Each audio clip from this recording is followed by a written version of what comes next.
All right, we're ready. Okay. Firstly, thank you everyone for joining. Everyone who is here, everyone who is going to be joining us. Thank you for coming to this IKF Student Athlete webinar.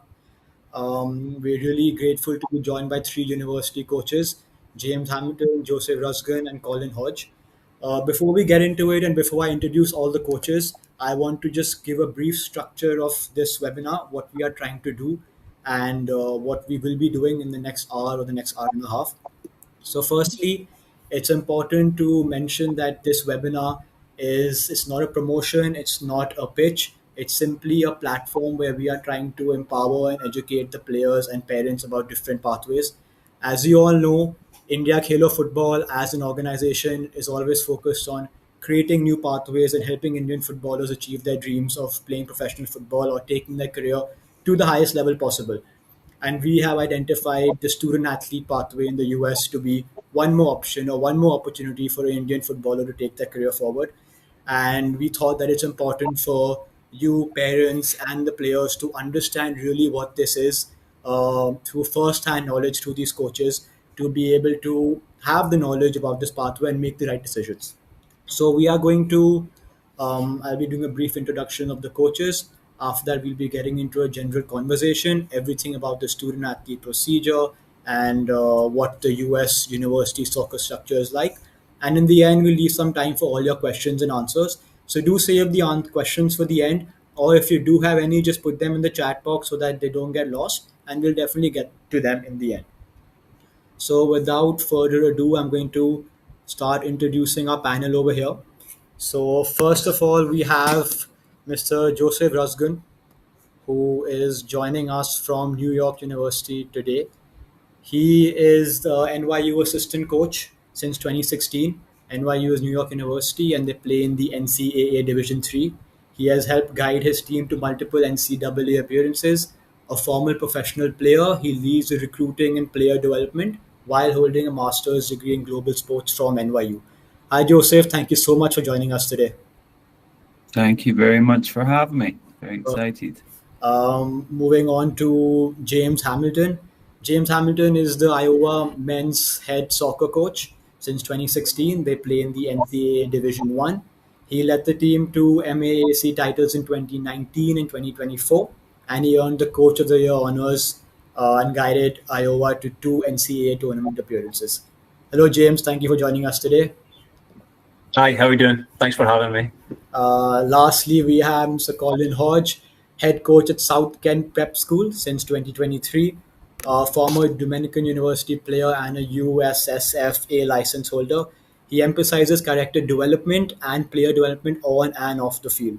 Colin Hodge has also been the head coach at Dominican University that played at the NCAA Division II, and he has also coached a USL League 2 team. Thank you for joining us today, Colin. Hi, everybody. Thank you for having me. Great. And a quick brief introduction about myself. I'm 𝗬𝗏𝗏𝗏𝗏, founder of 𝗬𝗏𝗏𝗏𝗏. Sports. We're a sports organization that works on creating structured pathways for Indian footballers. So further, I would like to hand it over to you guys, coaches, to give some more details about yourselves, about your institution, and what you are currently doing. So let's start with you, James. Please go ahead. Yeah, not a problem. Yes, as Araman said, James Hamilton. I'm originally from Scotland. I was an international student athlete myself, 2006 to 2010. I played Division II, so I went through that pathway and stayed on at Dominican College and became part of their coaching staff for 5-6 years, I believe, before getting the opportunity to then move to Division I. So I was an assistant coach at the Division I level for 1 year, and then was in the right place at the right time. My head coach moved on to the New Jersey Institute of Technology, and I became the head coach at Iona. So I'm just going into my 10th year now at Iona University. It's also in New York. It's a small private Catholic institution. Primarily our academic focus is in the business school, although we just opened a school of nursing. So yeah, so we've had a fair bit of success, and we can talk more about the football side of things in a little bit. But that's basically a brief overview of my my trajectory. Perfect. Thank you so much for that, James. Moving forward to Joseph, you can take it on as well. Yeah. Good evening, everybody. Yeah. So as Ariman gave like a very brief overview, I've been at NYU, also got into my 10th year there. Before that, similar to James and Colin, we were actually all roommates and mates when we were in college. That's how we all initially met. After that, I had some opportunities to play when I was deemed that I wasn't good enough. I obviously got into to coaching more, and have been doing that since, well, I've been coaching since I was probably about 17. So I've been doing it for a long, long time. And then obviously when I got into the college game, I did it briefly at Dominican, where I graduated from. After that, I was a head coach of a college women's program. I did that for 3 years, and then I moved back over to the men's side, and I've been at NYU ever since. NYU, obviously, you know, a much larger institution in New York City, but I guess we can share some more information about the specifics of the school as we get further into this. But thanks again for having me today. Looking forward to chatting. Thank you for that, Joseph. And lastly, Colin, please go for it. Yeah, good evening, everybody. Thank you for being on the call. Like James and Joe, I coached at Dominican College for about 15 years as an assistant coach and also the head coach. Dominican College is different than Joe and where James coached because it's NCAA Division II, but a very good level located just outside of New York City. And as you can tell from their accents, Joe and James are both international students, and there's a big draw for international students, especially where these three schools are in the New York-based area. You know, so you see a big influx of kids from all over the world coming to universities in New York. Currently now, this will be my third year. I'm now at a high school. It's a preparatory school, and it's an all-boys school in Connecticut, which is about an hour and a half north of New York City. So the prep school is also, we have a lot of American kids, but also international kids from all over the world. So a lot of, I would say, international kids use the prep school world to come here and get accustomed to American life while continuing to play soccer, and then get visibility in front of U.S. college coaches in their recruitment process. So, you know, it's a good place. It's basically like a college. They live here, they eat here, they sleep here. And then they practice every day and play games throughout the calendar year. Great. That sounds great. Thank you, all of you, for that introduction. I want to move forward by first just getting some basics in place for everyone who has joined us today. I think there are, of course, a lot of people who will understand what the student athlete is or what the NCAA is, and some people that would not. So I want to, of course, go through these 2-3 things with you to make sure that everyone understands what we are talking about. So starting first with what exactly a student athlete is. You know, it's a phrase that is pretty self-explanatory where you're a student and an athlete. But from my perspective, it is the student athlete pathway is basically a platform for a player to take both his professional career as a footballer, as a soccer player, and the academic journey forward together, be it in a 4-year university degree in the US. So it is something that is quite unique. Nothing like this exists in any other country in the world. And I would like you coaches to share some more information about what really does it mean to be a student athlete, or what it takes to be a student athlete. Yeah, I can tell you from an international perspective. You look at a lot of European countries where we came from, Spain, Portugal, Germany. It's very difficult to to excel in both the academic and athletic fields. Mhm. So lots of young footballers are forced with a difficult decision at 15, 16 to maybe drop out of school in order to sign a professional contract, or drop out of school in order to focus on their professional career.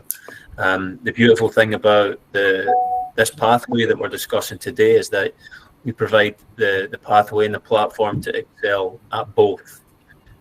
So you can come in and train every day with high-level coaches and fantastic facilities, and some of the facilities that you can see, I mean, it's easy to find them. They're better than some Premier League clubs. Mm-hmm. But you have obviously the academic rigor of getting a top degree. So we'll talk again about what a day in the life looks like, or what a week looks like for a student athlete. But the challenge is to balance that, to find that balance between going to class every day, going to training every day, taking exams while maybe playing in playoffs. It's certainly a challenge for any young aspiring student athlete, but there's certainly a fantastic support network in place for the kids that come through our programs. We have academic support, we have psychological support, nutritional support, strength and conditioning support. They're really, in my view as a coach, that I try and help them to understand how privileged they are to have the position. Now, from an American point of view, it's sort of part of their pathway. The sort of the norm is to go through high school and then go to a college or university and attain your degree. It's not the norm for an international student necessarily to do that. I think there's lots of similarities in what you said, since you are an international student as well, and of course a lot of the people attending today will be international students. It is sometimes hard to completely understand what it means as a student athlete, because when you think of going to university, it's more of academically inclined. But to understand that when you're going as a student athlete, you will be in an environment that, as you mentioned, is almost as professional as Premier League clubs, and you will have your education as well. But there's no area where it's you put as much focus on your sport as well on your academics. So that is something that's very important to know for international players. Yeah. I think, Ariman, I think that's one of the things that's important to understand as well. I mean, obviously, just the scope of college sports, right? It's going to be viewed very differently. Obviously, we're here discussing college soccer, but there's so many other pathways that are available for other sports. Mm-hmm. Other sports are going to be viewed very differently, right? Like how we would view a student athlete that's playing soccer is very different than a student athlete that's maybe playing basketball, correct, or even American football, right? The education component might not be viewed as strongly on those sports, but certainly for soccer, the career pathways, they're always going to be more heavily weighted towards their degree afterwards, and I think that's one of the important things to really highlight and emphasize, because young players, right, who are in high school, they tend to think more short term. I'm going to play professionally, I'm going to do this and that, but they don't understand that professional careers can be very, very short. Correct. Right? Like, they only last a couple of years. My own career in question, right? So what you do for the rest of your life, the next 35 years of your life, you're probably going to rely on that degree for. Correct. So it allows us to kind of ensure their stability, ensure their earnings long term for the rest of their lives. Correct. It really provides a safety net to players, of what to do post their career, even if things don't go well in their career.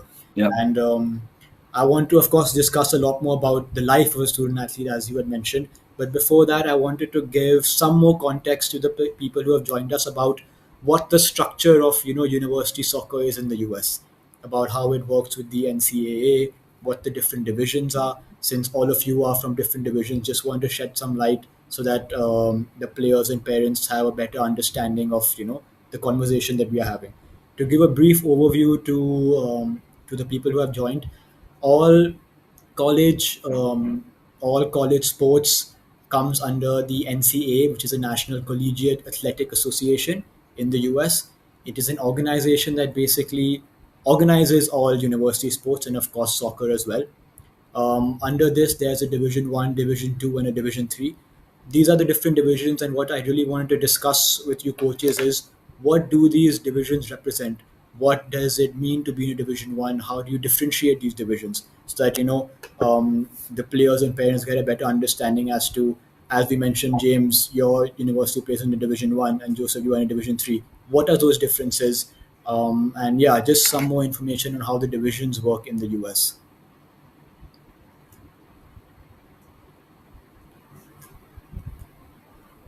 We could start with Joseph. You could take it on.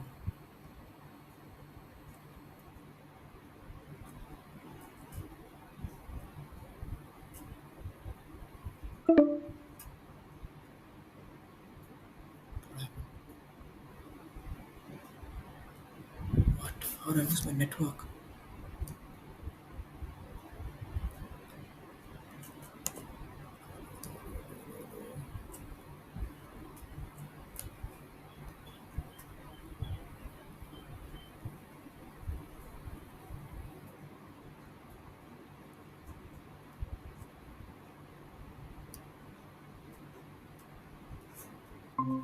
Where they get less opportunities to train and play.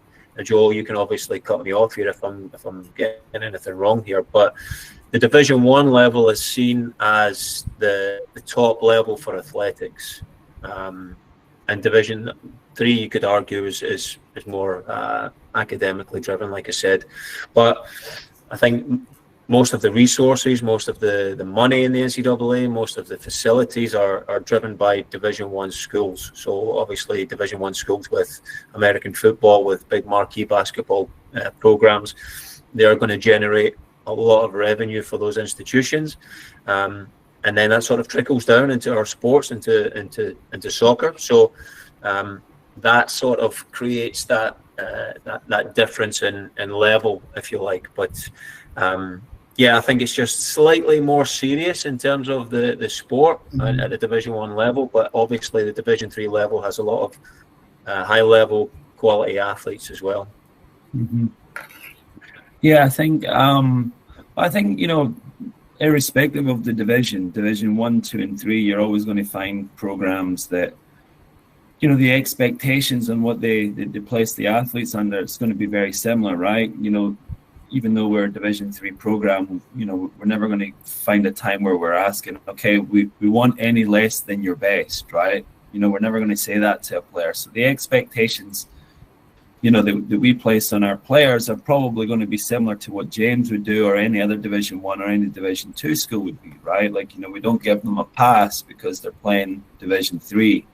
The biggest difference, obviously, is, we don't get to offer any athletic aid, right? James can offer financial incentives for coming to play for his team, similar to Division II as well. At Division III, there is more of an academic focus. We don't have the ability to bypass admissions, so you have to fall within academic ranges in order to get into the school. James can take a player who's maybe not the strongest of students, but has a certain level of soccer talent, and can get them into the school that way. So there's definitely there's more an emphasis, I would probably say, of the sporting talent, and using that to leverage the educational side of things, where Division III, more of that is shifted towards the excelling academically. Now, there is caveats to all of this stuff, as James mentioned. There's many of the very best academic schools in the US are Division I programs. Think about the Ivy Leagues, right? Like, Stanford. Like, these are all, Division I programs, but also some of the highest performing schools academically. So there's a massive gamut, right? Like, there's all these different schools that play at different levels. But I think, what you're going to find is that irrespective of the division, the expectations are going to be incredibly high. James mentioned about the timing and things like that. That's probably one of the biggest differentiators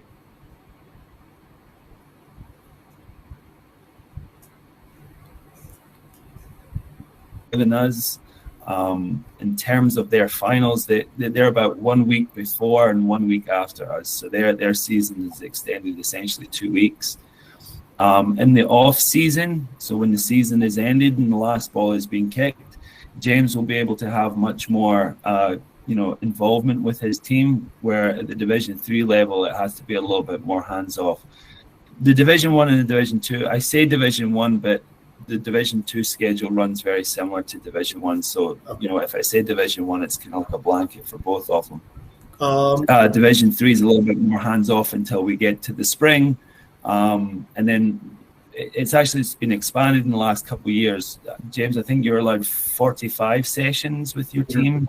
Yeah. In the spring, we're allowed 24. So we're still allowed to get our hands on the team fairly often, but it is still significantly less. But yeah, we still have, the same expectations. We just have to apply it in different ways. Makes sense.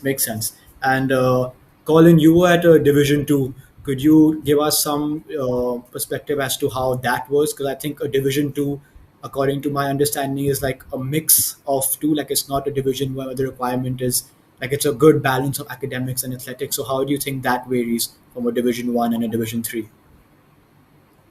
Yeah, I mean, in terms of academics, it's like any place in the country. You'll have some schools that are very strong, some that are stronger than others. Like, for example, Dominican, where I coach, they have an excellent nursing program. Okay. So, the business program is okay. The nursing program and the criminal justice program are very, very strong. Okay. So I think it's important, Division II is a good level. I think where, in terms of sport, where they fall a little bit short is their facilities may not be comparable to a Division I and a Division III school, just overall. There's some, University of Tampa is Division II, but they're more or less, they have Division I facilities where, no knock to where I coached, but the facilities there were not top tier for a very long time. Now they have a nice turf field. So I think that's where you find it in terms of playing, and it's like Joe said, it's very comparable to Division I. So I think when, you have a lot of kids that will go Division I, as you talked about the NC, or will go Division II, as you talked about the NCAA Eligibility Center. Correct. So James could be recruiting a kid to go to Iona, but maybe his grades were not up to par. So he could end up at a Division II school. So, they're a little more lenient with the academic side in Division II. So, everybody's been a kid once, and sometimes they might have, messed up in the classroom and their first or second year of high school, and it kind of affected them long term. So Division II is a place where they're more acceptable of and forgiving for that, and I would say.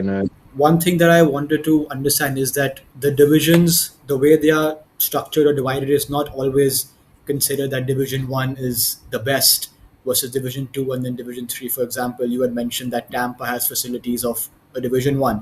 I think there's multiple universities, even in terms of quality of play, that can be in a Division III sometimes, that can compete with Division I universities. Of course, there will be the top of Division I that may just be at a different level. But do you see that very often, where there's a lot of movement from players, level and quality in different divisions? Yeah, I mean, every Division I, Division II, and Division III have a totem pole, right? There's always the top, there's the guys in the middle, and the guys at the bottom. So very good Division III schools could beat some D1 schools. Some very good D2 schools can beat Division I schools. So it's all dependent. And then, as James and Joe know, there's a new thing called the transfer portal. Correct. So you see kids, like, for example, James might have been recruiting a kid to go to Iona, but his grades might not have been the best, so he could send him to Dominican, to me, for 2 years. To improve and then eventually go to Iona. Yeah, me and James kind of have that. James is sending me a good player. I'm okay with it. And then I send him off to James after he gets his grades up. And, if he's a really good player, they want to be playing at the highest level possible in case they're good enough to go pro. So but it's not constricted that if you're in a Division II or Division III, you're going to be there for 4 years. There's a lot of transfer and movement of players from one level to the other, which of course will happen internally within coaches. But 𝗪𝗲, I think as well, it's important to understand because, we actually had this situation play out where Colin had a player who was playing at the Division II level. Okay. He's an exceptional player, but he wanted more academically. So he actually transferred from the Division II school to NYU, played Division III soccer, but got a better quality education. Fair enough. From basically what I'm understanding, and I think the main thing for a student whenever he's looking at a university for him is just finding the right fit. Academically, athletically, 100%. The relationship with the coach, the place where he's staying, is it hot, is it cold? I see very often that players get stuck that I need to go to a Division I school because it's Division I. I think there's like multiple other factors that need to be considered other than just what division your school is in, what would fit you best, because that's where you are going to be for the next 4 years. And I think all those need to be ticked rather than just one. Yeah. James, do you know how many players are in the transfer portal?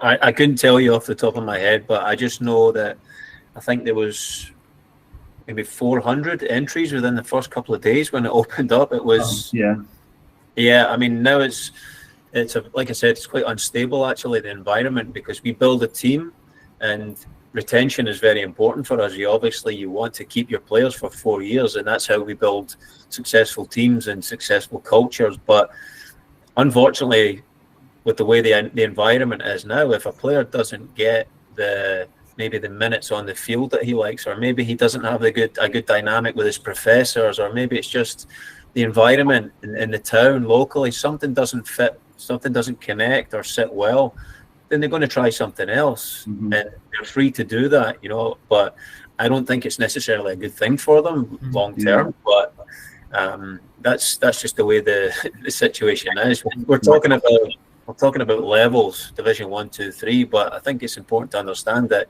even within Division 1, there are so many levels within Division 1. Just to give everyone a perspective, there's about, correct me if I'm wrong in the numbers, but 200 plus universities in each division. And then of course we have the NAIA, which is a separate body with another 200 universities. So you're looking at basically 1,000 plus universities where you can possibly be placed and recruited. So, I don't think there's a lack of opportunity, but it's very important to not get lost in the choices and figure out what works best for you as a athlete and as a student.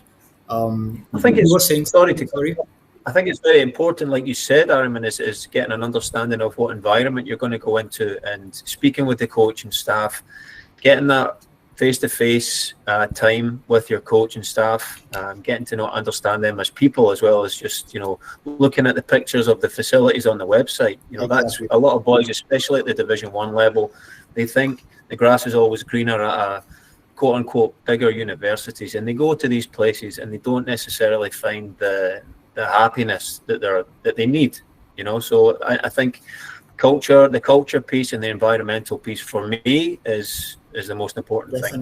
Definitely. Colin, you want to add something?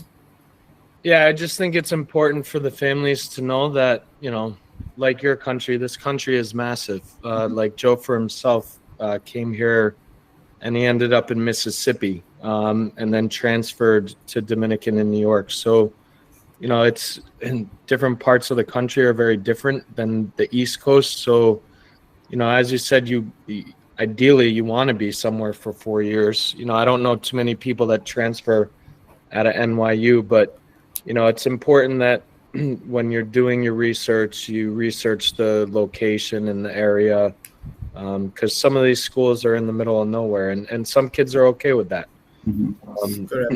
But it's just important to, do as much research as possible about the location. I think, that's one of the things to understand. I guess maybe it just goes back to kind of reaffirming what you were saying initially, 𝗪𝗻, right? That, on any given day you could go in and there'll be about 1,000 kids, at least 1,000 kids in the transfer portal. That is 1,000 players who didn't do their due diligence on the front end, right? Who didn't do that research, that homework.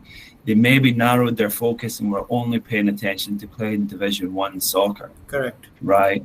That they never landed up in the right place and decided, look, this is not for me, and Khelo mentioned that I transferred. The internet and, even what we have right now, what we're doing right now, these things weren't an option to me back in 2004, right? There's no excuse for not being able to get the information now and having the people there available to you. Exactly. And this is the important part now that kids have to understand is, as James mentioned, you want to find your place that, you go there for 4 years, you have a great experience, and you walk out the door with your degree ready to take on the world, right? Like, that's what you want. It becomes very messy and the water becomes very muddy when you start bouncing from school to school. Correct. So, finding that school and establishing what your priorities are and what the best fit for those priorities are, that is absolutely crucial. Yes, no, I agree with that. And moving on, I also wanted you guys to slightly touch on the scholarships. How does the scholarship system work in the US? How do you, as university coaches, manage your scholarship funds or distribute it to incoming students? Just a quick touch on that, so we can go through the other questions as well. But yeah, I think the players and parents would be very interested to know how the scholarships work in the US. Yeah, I can just tell you quickly that at my institution, we give out pretty good academic scholarships. So anywhere within the region of $20,000 to $28,000, away from the cost of tuition, the overall cost of attendance, which is around $70,000 a year. So if you can knock off 25,000 from having good grades or having appropriate grades for the institution, then that's a great start. Internationals, they don't get any government help. Obviously, you're not going to get anything from any federal aid, but domestic student athletes can get some need-based financial aid based on your family situation, your mother and your father's income, and they'll have a look at their taxes and they'll make that estimate based on that. And then I can also allocate athletic scholarship, which is, as Joe mentioned, there's a difference between myself and Division III. Calling it to the Division II level could give athletic money as well. So how I allocate that money is how basically the level of impact that I believe that individual is going to have on the program from year to year. It could be that I don't give athletic money right away, but if they become an impactful and positive contributor to the program in year 2, year 3, then their scholarship can build over the course of the 4 years.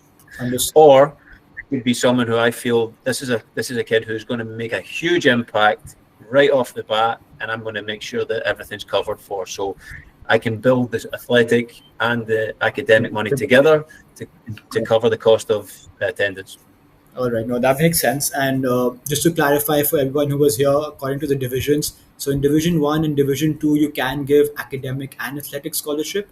In Division III, such as New York University, you can only give academic scholarship, but you can, of course, give financial aid, like James mentioned, in terms of what the situation of a player is in their family. So that is one of the big differences in the division. The NAIA, you can also get athletic scholarship, which is a different organization similar to the NCAA. Is there anything else that you look at, or I guess taking this to my next question for the three of you, what is something that you look at in a student athlete profile? Because I know that coaches get thousands of, profiles and highlight videos. So what is something that stands out for you? What is something that a student does or puts in his profile or highlight that, for you is like, okay, this is a player that I'm interested in? I think that, again, that's where the variation comes in, right? Different schools within each of the levels is going to require very different things. Harvard in Iona, both Division I programs, they're probably looking for the top soccer players, right? The very best that they can find from all over the world. But what Harvard is obviously going to require academically is going to be exponentially different than maybe Iona is. So even though the soccer aspect is the same, academically it's going to be different. It's the same for us at NYU. You know, there's so much disparity within the division. You know, what we will look for academically is going to be very different from, you know, from a large number of the other schools, you know, within our division. So even though we're all competing under the same rules, the standards of admittance to the school is going to be very, very different. Okay. So for us, I mean, you never close doors by being a good student, right? You know, the better your grades are, the more doors that you open for yourself. You're going to open up more Division I, Division II, and Division III doors. The players should be listening to that clearly. Your grades are as important as you are on the field. Yeah. So, you know, being a top student is never going to work against you. So always, especially for us at NYU, as we are such a, you know, a high academically driven school, you know, top-notch grades, you know, performing really well in high school, taking a high rigor of classes, that's going to be super important. If you're taking standardized tests, those scores have to be incredibly high. That's obviously, you know, that's the first kind of qualifier for us because we don't get to bypass admissions. Then obviously we're looking, you know, with the soccer coach's hat on, we're looking for them as the player. You know, are they going to be one of those players that James mentioned is going to be impactful on the field, has a level of talent that can come in and contribute and, you know, and maybe move the needle within the program. And then obviously the final part is we spend a lot of time together. We're talking about 4 years of someone's life together. Correct. Right. You know, especially for us at NYU, you know, we fly, we're on planes, you know, we're on bus trips, we're in hotels at weekends, you know, for games. You spend a lot of time with these people. So if you don't get the right people, even though they might be good students and they might be good soccer players, if it doesn't fit on the human level, it's not going to work. It's not going to be one of these good experiences. So, you know, when we see these profiles, you know, obviously we're looking for their grades and their transcripts and their test scores. We're watching videos and we're trying to get out there and scout them, and we're seeing them with their team or we're seeing them at camps. And then we're obviously trying to have the in-person connections as well. Zoom calls and phone calls and meeting in person. Like, these are all really, really important things that we want to see within people's profiles. That also takes me to our next question. Colin, maybe you could take that on. Is as a recruitment process, how long do you like to, you know, look at a player or engage with a player, and what is the process as a coach once, let's say, you do identify a player that you think works for you? Then how long would you like to work with him to see him and understand him better?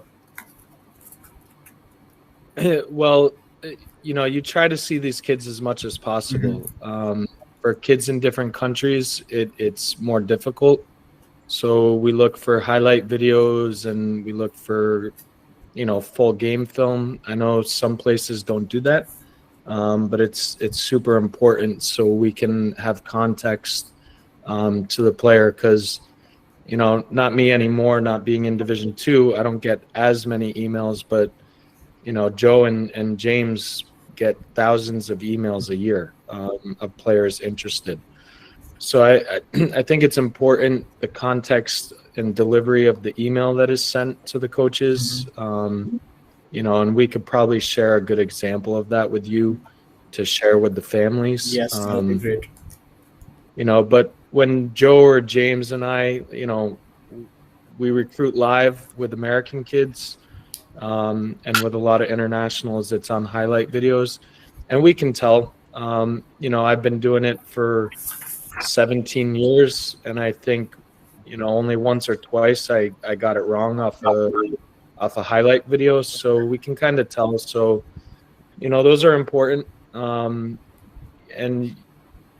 I think you can get a good feel for their technical ability, their work ethic, their knowledge of the game, when you're able to have a good video off of them, you know. And then if there's showcases, you know, I know myself, I've been to Spain, I've been to Chile, I've been to Brazil, I know James has been all over. Joe goes a lot of places. So, we do get to see them live as much as possible. I would say that's what's nice about my prep school, South Kent, for these kids, these international kids, is we go to roughly 8 university showcases a year throughout the calendar year. So instead of these international kids trying to reach Joe or James directly via email and over the internet, now they're here in America and they get that live ability for the coaches to see them. Understood. So that obviously helps. So that's kind of the draw for my school, that these kids now are here. They're getting accustomed to the life. And my school is a pre-college environment because, everything we do here is, what to do in college itself. Yeah, and we prepare them. That's why it's called a prep school. Yeah. We prepare them for college life. Makes perfect sense. And the last point of this question, I'll ask you, James, is what is the average time you engage with a player? Would you say it's 1 year, 2 years, 6 months? How long would you like to be engaging with a player that you think will be a prospective player for you next year? I think for me and for a lot of Division I programs, I would say the average time is about a year, maybe just over a year. And I know there's differences in Division III. I think Joe is probably about 6 months, I would say, ahead of us in that sense. I know you guys got me there. I was a little connection. I have you. We okay? Yeah. And I know on the women's side, they're almost a year ahead of us, sometimes more than that. But for us, I could be recruiting for, we start in August 3rd, we have to report. I was still recruiting a month ago for this season, just because we know, for example, the European academies, they will lose players, they will drop players from and not offer players these contracts at that time. So we need to be ready to pick up those players as well. And like we mentioned before, with the movement of players in the transfer portal, it's constantly moving. And from an ideal perspective, I think we can look at them a year in advance, and we get out to watch them play. We continually keep in contact with them. We'll bring them onto campus. We'll get to know them as people. Maybe we'll invite them to a camp that we're attending so we can get to interact with them on a personal level. I think that's a year. Yeah, I think it's very important for the players and parents to know that, because from when we started seeing, Indian players who want to do this or get into the US university pathway, thinking of starting a year or a year and a half in advance sounds a little bit too early for them. They don't understand that US coaches are looking at players that much in advance, and that they need to start setting up their profile and the highlight videos maybe even a year before. So, when you're already in your class 10 or class 11, because US coaches want to see them develop as players as well. So, it's very important for players and parents to understand that starting this process the earlier is better. Because if you see a player and to track him and track his journey, it just gives you more confidence in the player and gives the player also a chance to, explore more opportunities. It is one of those. The thing that I think is you got to understand as well, the most important thing here is not the fact that we want to recruit soccer players at a certain time. It's the schools have admissions deadlines. Correct. Right, that are very fixed, especially once you get to the high academic schools. So, for context, all the kids that we have coming in this current fall, they had applied November 1st of last year, right? So it's not that we wanted to, have more time to recruit them. I would love to have more time to recruit these kids and see them a little bit closer to where, they will be when we get them. But all the kids now, for 2026, so for next fall coming in, I have to have them recruited by November 1st of this year. Correct. Right, so that's what's driving our timeline, not the fact that we need more information. We just have to start a little bit earlier because as James mentioned, our timeline comes quicker than his, right? So that's why we have to move kids quicker. And therein lies one of the main differences between Division III and Division I, right? So with my admissions department, are slightly more flexible with the deadlines, whereas I think an institution like NYU, very strict. Very strict with deadlines. Okay, yeah, that makes sense. That's another difference in the divisions. I really wanted to also address, of course, we've spoken a lot about what the student athlete is, the divisions, your recruitment, scholarships. Something that I think gets missed out a lot when we have these conversations is the style of play at US University College. I think it's very peculiar and it's very different to, I know, towards to Indian football or even towards any other professional leagues. So, if you could share some information about what you think the university soccer is like in the US, what a player needs to do or what he should expect when he is looking to come into university soccer over there. Yeah, I think program by program, you're going to see a lot of differences, and it depends on the sort of philosophical ideas of the coach, if there are any. I think in general, a lot of the times when I'm talking to a prospect, an international player that I'm interested in, I'm open to tell them that college soccer at the Division I level is not great. It's not high level soccer you're playing for the most part, but there are some teams that still play some good soccer. Mm-hmm. I like to think that the type of team that I'm building, we are a good football team. We're a good possession-based team. We like to play through the thirds of the field. It's why I'm looking for highly technical players that like to get on the ball. But week in, week out, we play against teams that are very much in contrast to that style of play. Mm-hmm. Very transitional, very based in physicality a lot of the time. And that's not to say that it's bad, because it works. The last game that we played against Vermont, who are a team who went on and won the national championship. They were the #1 team in the country. They won everything. They beat us 5-0. Mm-hmm. We had more possession than them in the game, and we didn't play badly, but we lost 5-0. Yeah. So that transitional style can obviously be effective. But so it's just there's such a spectrum of stylistic and philosophical ideas, but again, you have to find your fit. If you're a physical player and if you're fast and you're transitional, then there's going to be a lot of teams where you can fit. But if you're highly technical and you like to get on the ball and you like to be a bit more methodical in the way that you play, then there's a place for you as well. Yeah. But again, you have to do research. Comes back to the fact of finding the right fit, I think. But I had a question for you over here, Colin. Do you see a lot of players change a lot by spending time with you and get more prepared for the style of play in the US? Do you see that transition really helping them because they're there and they're getting an opportunity to see that environment firsthand? Yeah, I think the unique thing about South Kent is we play an all year round model of soccer. Okay. So I actually play more than James and more than Joe. Last year, from the last week in August till the last week in May, we recorded 50 matches.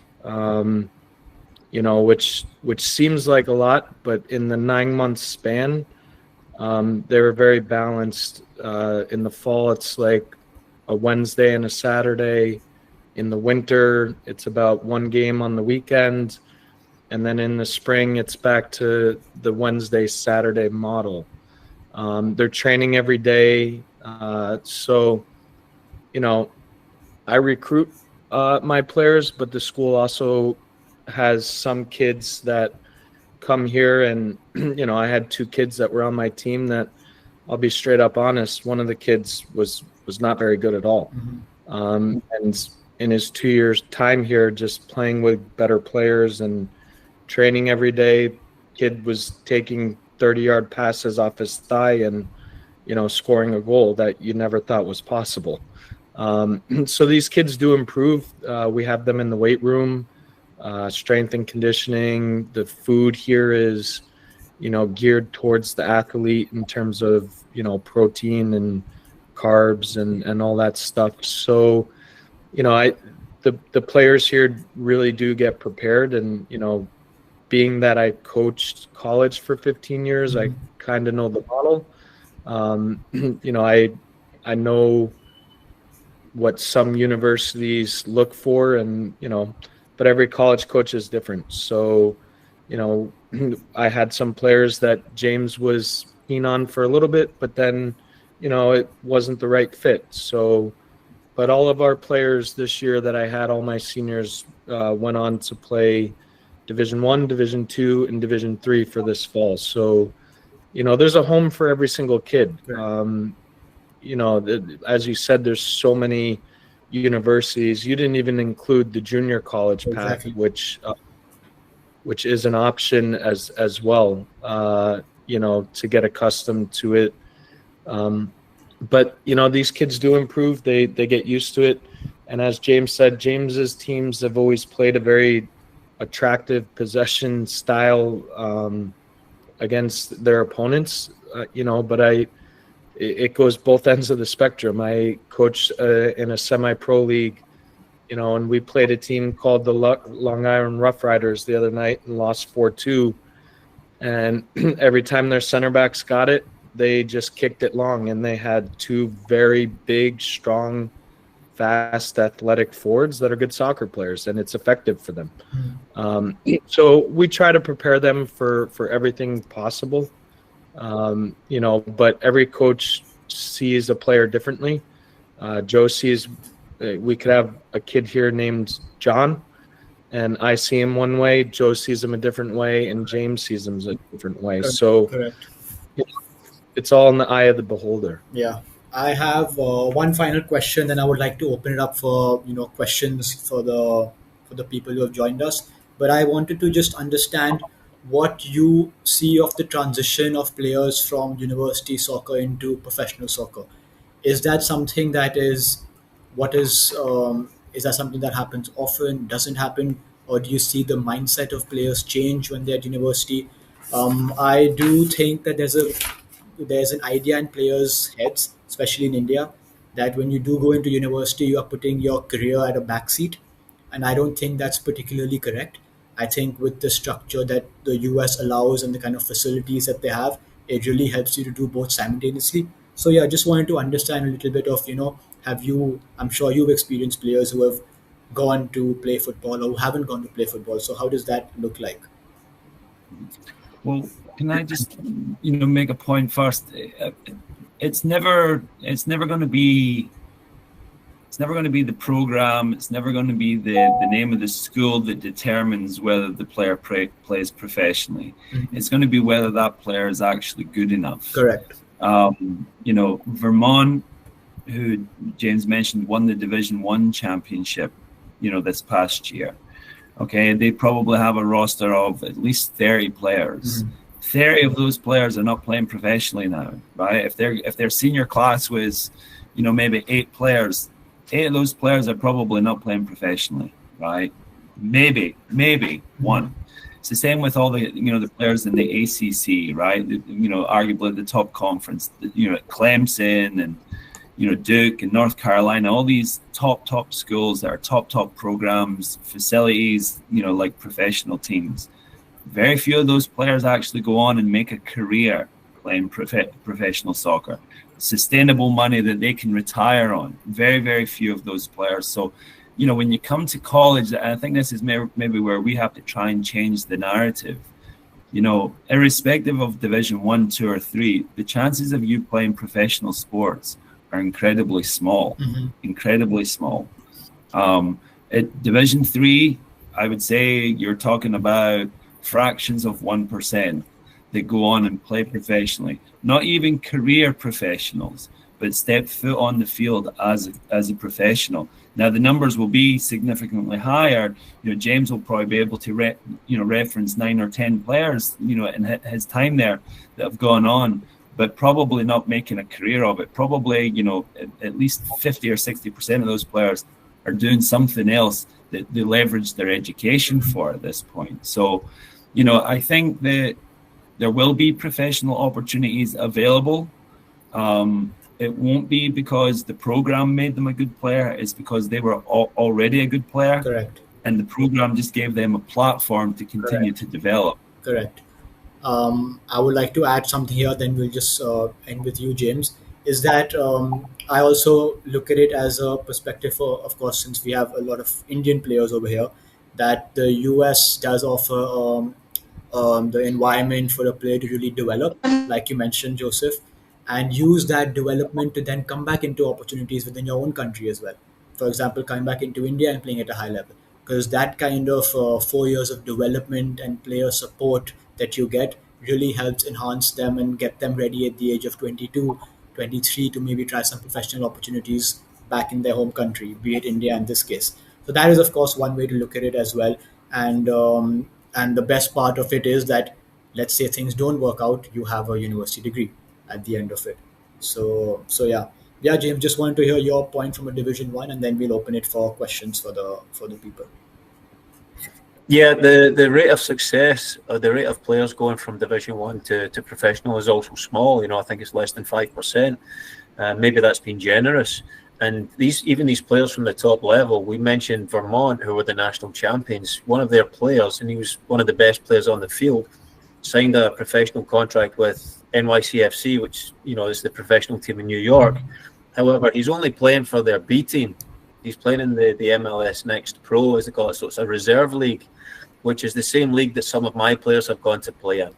So none of them are signing for Premier League teams. None of them are signing for Man City. That's just not happening. Yeah.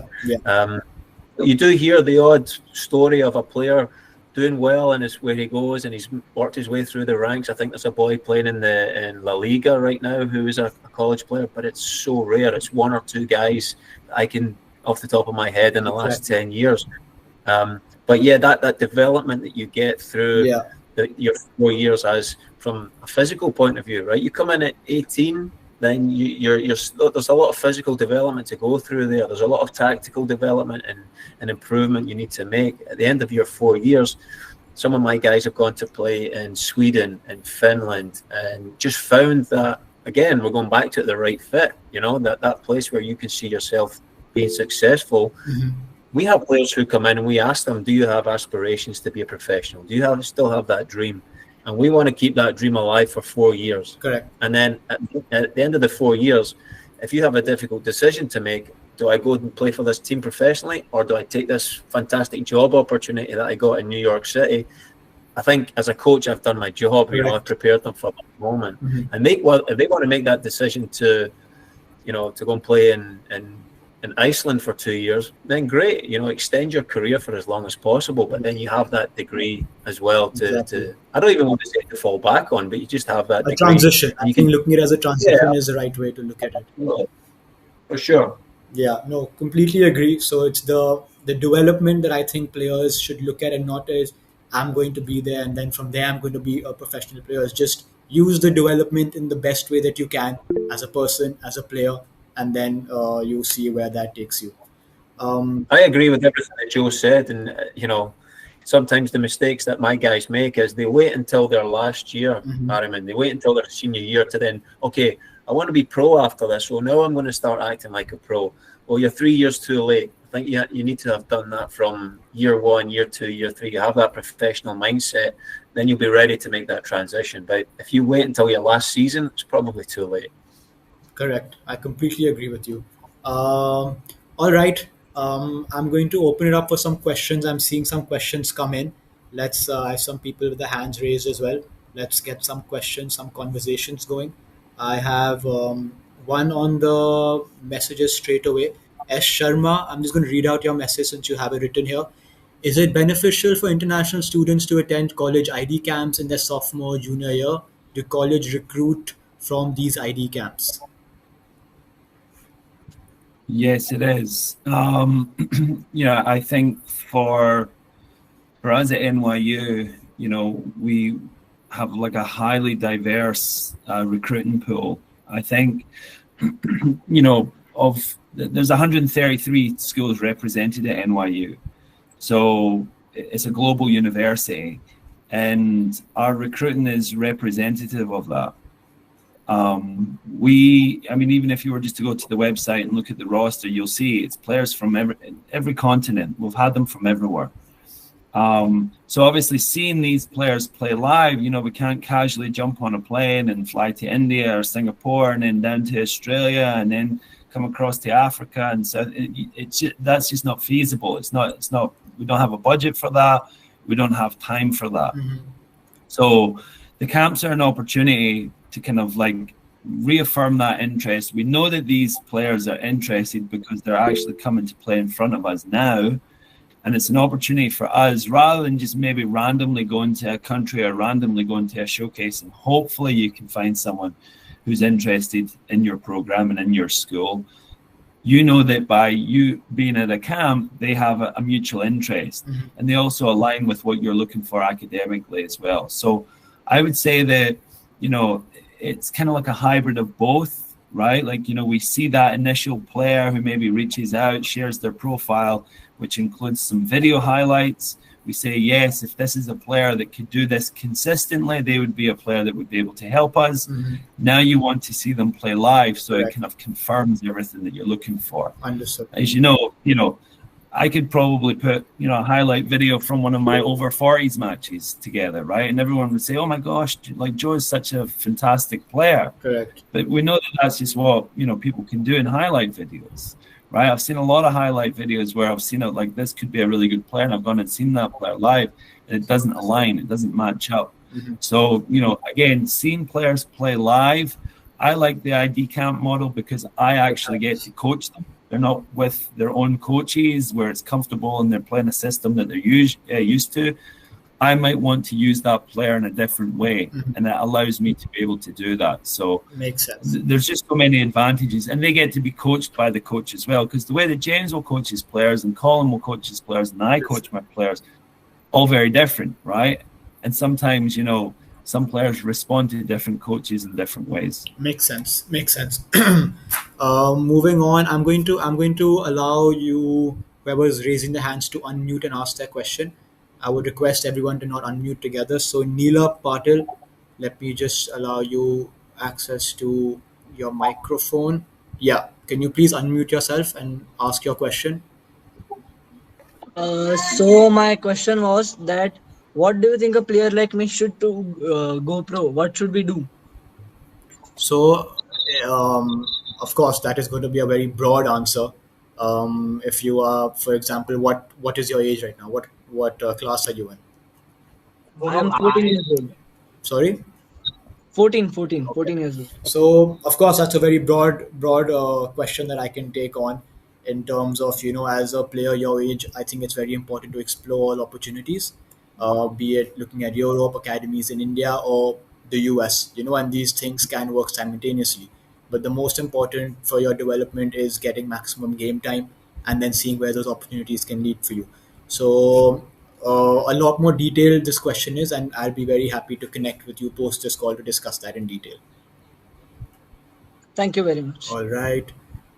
Moving on to anyone else with any questions can raise their hand, or I'll just read what is there in the chat box. Whatever.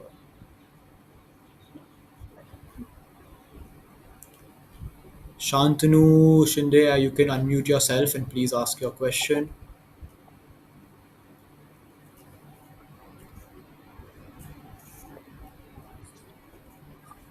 Yeah. Hi everyone. Hello. Hope you are all doing well. Like, I just wanted to ask, like, having played professionally for clubs, like I've played for Rebels, Minerva, and now I'm working with India as one of the oldest premier football clubs, Hindustan FC. I wasn't aware like such US scholarship programs and student athlete pathways at that time. So like many young Indians footballers still miss out on these opportunities simply due to lack of awareness at the right stage of their careers. So my question is, how is this model reaching grassroots or academy level players in India, and what steps are being taken to ensure that talented athletes are informed and guided at the right age before it's too late? So, great question, Shantanu. I think again slightly directed towards me and IKF because it's India related. But I think this webinar is by itself a first step that we are taking, you know, to educate and provide information about this pathway and that it exists. You know, we or IKF as an organization sees this as a realistic pathway, and our objective is that players like you don't miss out on these opportunities. We want to continue to have these webinars with coaches to give as much information so that these opportunities are not missed out. So we from our side are trying to share as much information, as much knowledge as openly as possible, and trying to share that. And of course, from the coach's perspective, if they do see a good player in India, I believe that they would then want to come back into India for the next player. So if we provide James or Joseph or Colin with a good Indian player, next year if they need a right back or a left back, I'm sure you'll come back to us and say, oh, do you have another left back or right back? I'm sure you could share some experiences of maybe countries where you got unexpected players from and wanted to get more talent from there. Yeah, I had 5 kids from Chile Okay. on my team the last 2 years. It kind of happened by chance, and they all did very well, and they're very not only good soccer players, but they were good in our community, good people. So I connected with the person that's kind of like you down in Chile, Armin. And I went down there last December, and I was able to get a very good attacking player from the same guy in the Chileans to come this year to school. I thought I was going to get a center back. I ended up losing him, but I've kept that pipeline connected. So as you said, if you get one player from a certain country or someone that's helping them and they are successful and they represent your university or your school very well, you're very keen to go back there and try to get one of those players. And we actually had, from that same person, we had one that went to South Kent and then played for James at Iona as well, and was a very good player. And he was a kid that probably had the mindset and tools to play professional, and he just didn't get that little bit of luck. But now he's created a great life for himself here in New York. Actually, I can add that he had an offer. He was one of those guys who made the decision to take a job in financial advising instead of going to New York Red Bulls. Wow, that's amazing. That's amazing. We'll take maybe 2-3 more questions. 𝗬𝗁𝗂𝗱𝗄 Sharma, could you please unmute yourself and ask your question? Yeah, hi, Arvind, can you hear me? Yes, I can hear you. Great. Yeah, so I think thanks for the quite a good session to understand more on how to get the Indian talent tapped on towards football. And as you know that I've been nurturing a football club of my own. Our team manager had just asked the question before me, Shantanu Shinde. So basically, football is the most important, I would say, sport that will hit our country now.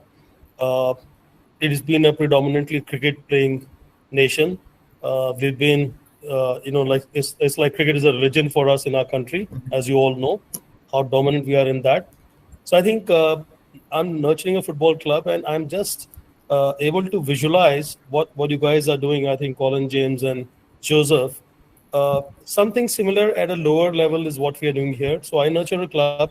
We have an academy right inside instead of a university, it's a sports college where the kids, they play football at our academy, and then they also get to be in a class starting from class 5th onwards and right up to the graduates and postgraduates, but in sports domain, mostly, largely.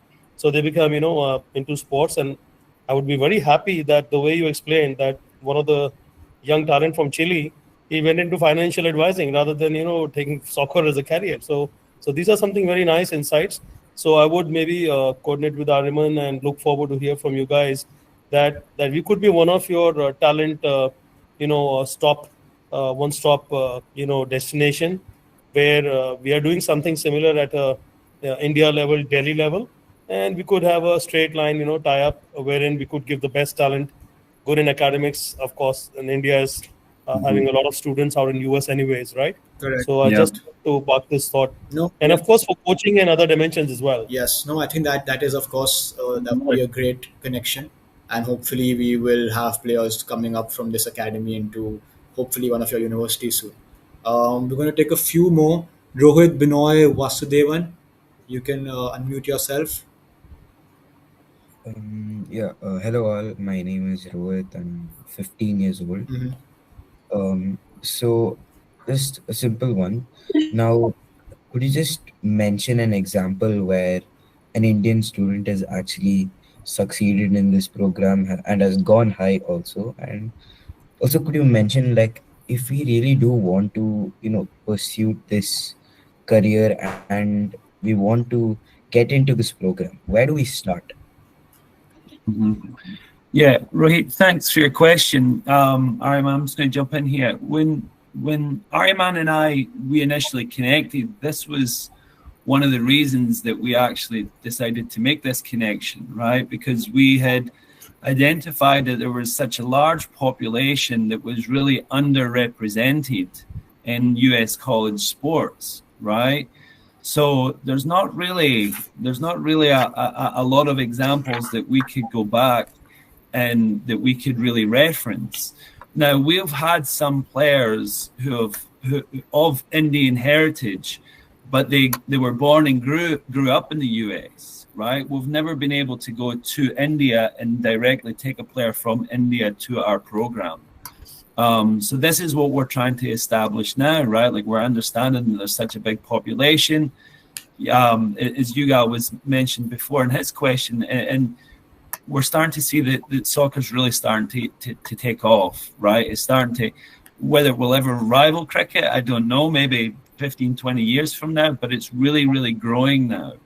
So we don't have many specific references. I couldn't say to you, we have this one specific player that I could reference, right, that we were able to take from India. But the hope is that we can, in the future, within the next few years, start to be able to say that we've established these pipelines that, like Colin was mentioned with the boys in Chile, that we can go back to the well each year and we can always look to get one player every year, right? Like, that's the ideal goal. Exactly. I would just like that's trying to build towards. Just like to add to your point there, Joseph. Of course, this is a pipeline that we are creating, but Rohit, to just give you more specifics, we have in fact worked with a player who is based on India, of course not with NYU or Iowa or with South Kent, but he is a player whose name is Suryansh, and he is currently in his second year with Oberlin College, which is a Division III. So, it is a success story for a player who has worked with us, who is now currently in Ohio. He is playing as a student athlete, and he's currently actually doing an internship with a venture capitalist firm. So another very good example of a very good student athlete who is getting the benefit of both, where, he is getting good football, he is getting good education, and he's doing really well. And for the second part of your question, Rohit, if you want more information on this pathway of how you can start or where to start, just connect with us, post a call, connect with IKF. Our objective of this call is to provide information, all the information. And I know that there'll be a lot of particular questions, individual questions. So please do connect with us after, and we can really sit down and understand what and how we can assist you personally. Yeah. And Aryan, can I just throw one last thing there as well? And that is an important thing to make sure that we make everyone understand. This is the purpose of this call is not to recruit for South Kent and NYU and Iona only. Correct. This is to open up pathways to make people understand that there's opportunities all over the United States for players, right? There's thousands and thousands of schools, thousands and thousands of opportunities. And we want to be able to expose as many players to as many of those different opportunities as we possibly can. Exactly. We have, who else had raised their hand? Preeti Trehan, you have a question. Please unmute yourself.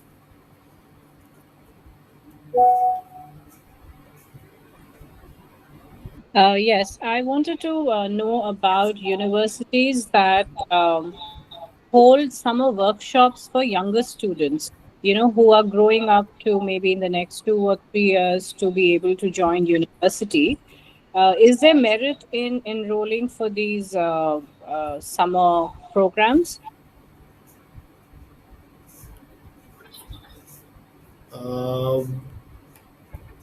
When you say a summer program, do you mean specifically like a summer school or the ID camps that you were referring to before? No, going to the universities in the US Mhm. and trying to get into, we've heard that there are these programs that universities hold where you can go in and get some kind of an orientation before you're ready to actually join the university. Are these actually there? And if they are, is there merit in enrolling for these?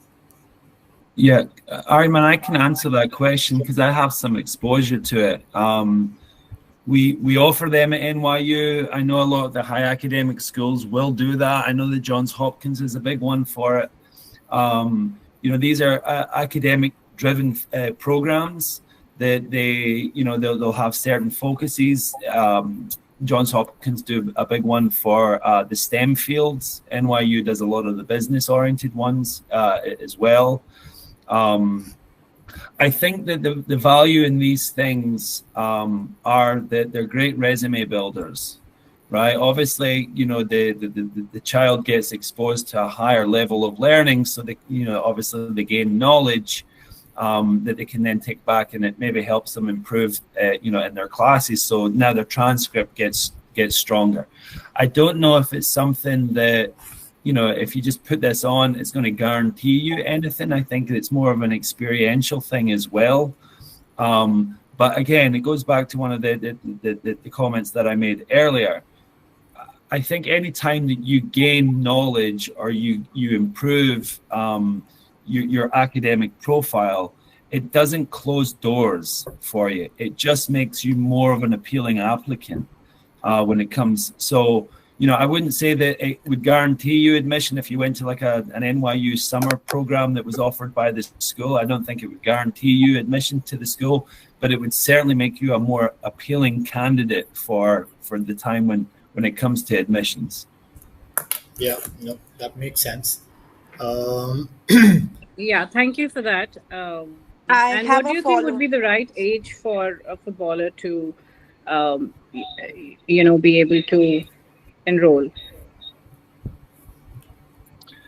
I mean, I would say for those programs, I mean, I think it varies from person to person. Like, we see some younger kids that are very independent, and putting them on a plane and sending them to a program, it's very, very seamless for them. But someone who's maybe the same age maybe has some more anxieties, or maybe the parents are a little bit more worried about them.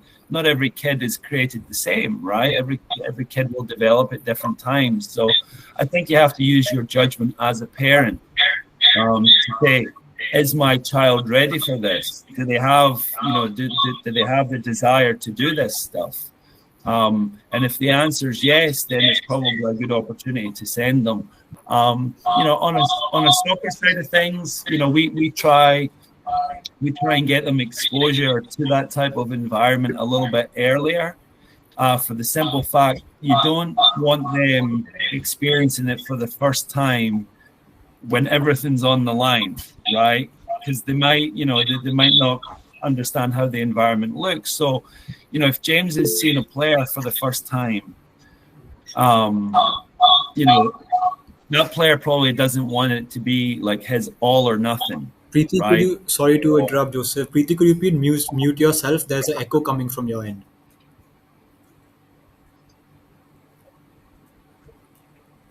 Yeah. Can you please? Yeah. Sorry. Please. Oh, yeah. So I think that the parent has to decide, in conjunction with their son, is this something that they would be ready for? Sending them there, letting them get a good feel for the environment, let them get comfortable, see what it all looks like, so that when they maybe come back the following year or the year after that, they already know what it's like. You've removed all that anxiety out, and all they have to worry about at that point is performance. Makes sense. I'd just like to add on that. Thank you for that. Thank you. Just adding on there is that, like I mentioned earlier as well, working with players, from my point of view, for getting them ready for the US, we like to usually see them in class 10, class 11, and be able to get them ready for situations like this.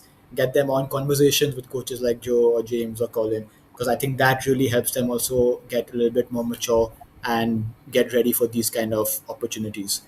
We'll take one last question. We have BT. Could you please unmute yourself and ask?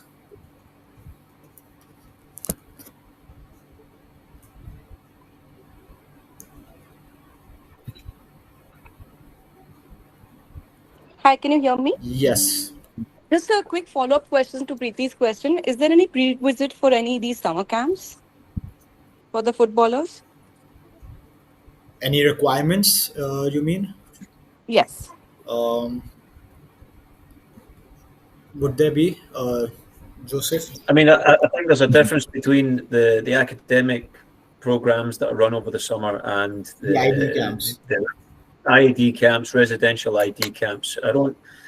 I can't imagine those prerequisites, but I think for us, for the camps that we attend and direct, and we expect a decent level of footballer to come. So when we take registrations and we have those initial conversations, we talk about, what level do you play at? If it's someone I've never played soccer before, we're probably going to advise them to maybe look at another level or something else, But from the academic standpoint, I'm not very versed with those type of programs, so Joe's probably in a better position to answer that. Yeah, if it's the camp for soccer, the NCAA doesn't allow you to offer it just to certain people but not to others. It has to be blanket open to everybody. The only disqualifiers might be if it's for age or based on certain numbers, like you might say it's for 10th graders and up or 11th graders and up. Like, you can make determinations based on that. And then also, boys and girls, you might only have a camp for boys, but you're not allowed to say, based on GPAs or based on, you're not allowed to do it. So any camps that maybe you go out there and you look for, there's going to be so many different ones, right? There's going to be big camps, there's going to be small camps, there's going to be camps on the East Coast and on the West Coast. There's going to be some camps that have schools that you're interested in, some that maybe you're not interested in. There's just so many out there. But I mean, obviously, 𝗪𝗻, like, we will share everything that we have with him. Exactly. So certainly anything that you guys would be interested in, you can certainly reach out to him, or similarly, all of our emails are on our websites. Mm-hmm. We're always happy to help as well. Again, the main purpose of this is not to get kids to NYU or Iona or South Kent specifically, is to open up opportunities and make sure, because not everybody on this call might be interested in NYU. Correct. But if we can help facilitate that conversation to maybe get them where they want to go, that's what we ultimately want to be able to do. Exactly. I do see some questions and statements about. Sorry, Colin, were you saying something? I was just going to add one thing about the camps. I think you got to be specific at what you're looking for, obviously, doing your research. So, there's Division III schools that do camps down in Florida, and there's about 10 schools that go there. And then there's summer camps that have, anywhere from 4 to 5 schools, maybe 8 to 10 schools. And then there's some schools that do it individually. So I think that's important too. If you're looking at summer camps, you could look at one that might have 3 or 4 schools that, you're really interested in. So that might be a better option than just going to one individual camp. Or, I'll just use NYU or, let's say, Tufts. If you're solely interested in that one school and you want to take your shot at, because they can be expensive, especially if you're flying from another country. Mm-hmm. So if you can get seen by more coaches that you're interested in, I think that's a great option. But if you say, hey, I really want Tufts, or I really want NYU, or I really want Duke, then you got to take your shot with that as well. Fair enough. That makes sense. I want to just wrap this up with one last question from my own side. I think we missed it earlier. We had just touched upon it on the side when we started. But what would a schedule of a student athlete look like? If you could just quickly run us through maybe a Division I or Division II, even Division III, what is an ideal day of a student athlete?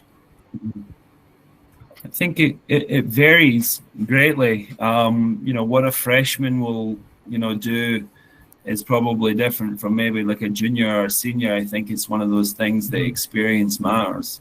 We have a number of players that, they'll go to classes Monday, Tuesday, Wednesday, and they'll just build their schedule out so that they're very busy on those days, and it gives them Thursday and Friday off.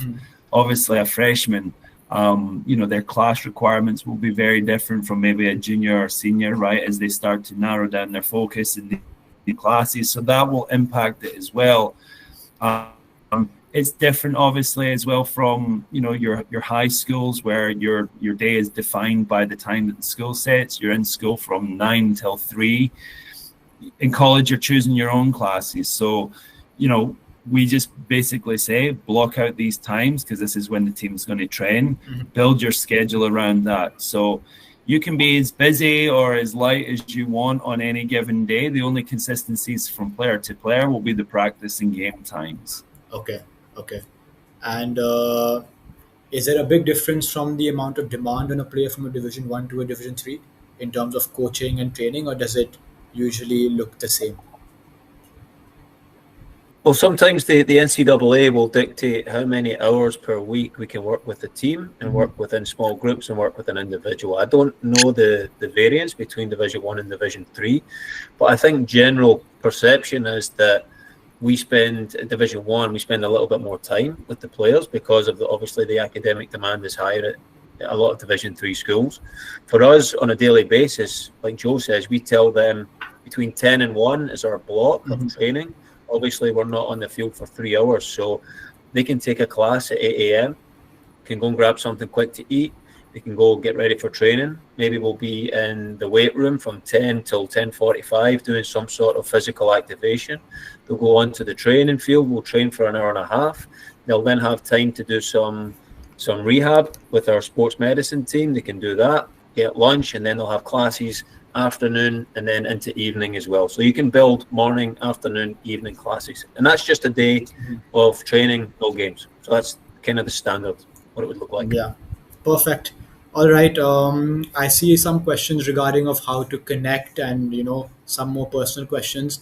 Anyone who wants to connect after, you can, of course, directly connect with me. You can directly connect with India Khelo Football. We are all here to, help you and directly assist you. So we would like to, we would like you to personally connect with us post this call. You can connect on 𝗬𝗍, you can connect personally, but definitely reach out to India Khelo Football. Like we all mentioned, our objective of this call is to provide knowledge. And I think it was a great session where we wanted to do exactly that. India Khelo Football's objective is always to be able to help the players, to provide them various opportunities, various pathways.